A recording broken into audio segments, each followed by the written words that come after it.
Donc voilà, on se retrouve de nouveau pour la troisième séance de lecture. Toujours le même texte, le crocodile et le caméléon. Donc on est appelé à répondre aux questions, toujours de la rubrique que je relis pour mieux comprendre.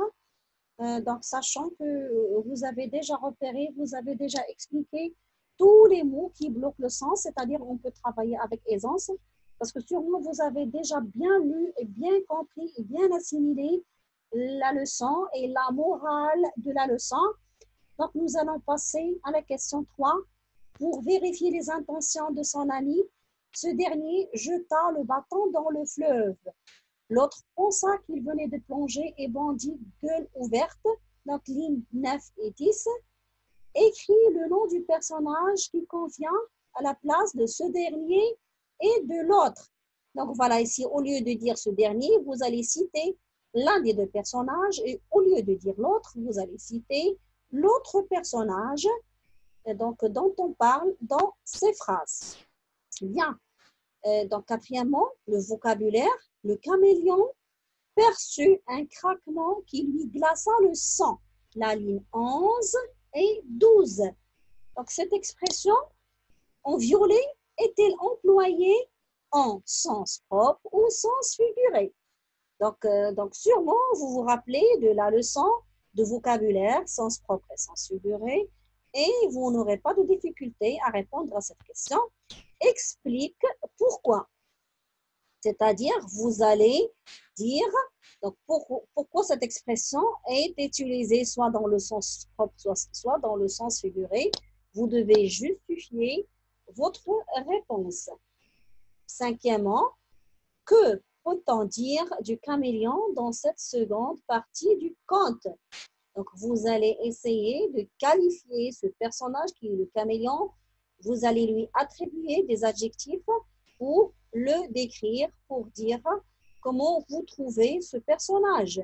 Donc, vous trouvez dans le texte les expressions qui vous permettent de le comprendre. Donc, vous allez essayer de vous servir du texte pour dire, donc pour citer les expressions qui vont aider à répondre à cette question. Et donc, la question suivante, c'est-à-dire la sixième question, toujours qui est en relation avec la matière de vocabulaire.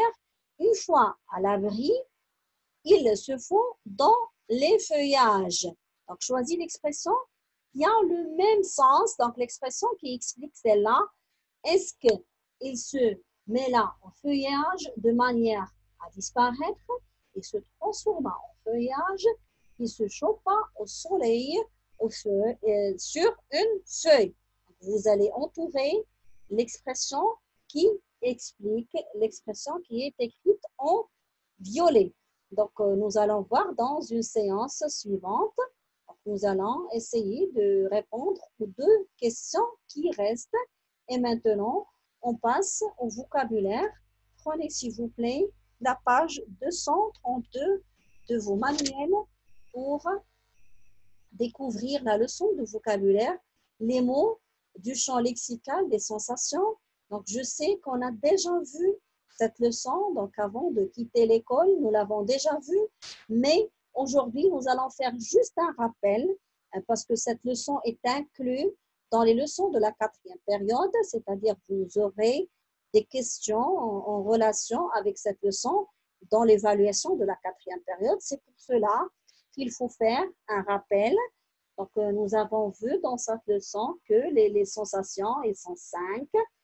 Voilà, donc l'œil, le toucher, l'odorat, la vue, le goût. Donc, chacun de vous sait très bien le membre du corps qui est indispensable pour chacune de ces sensations.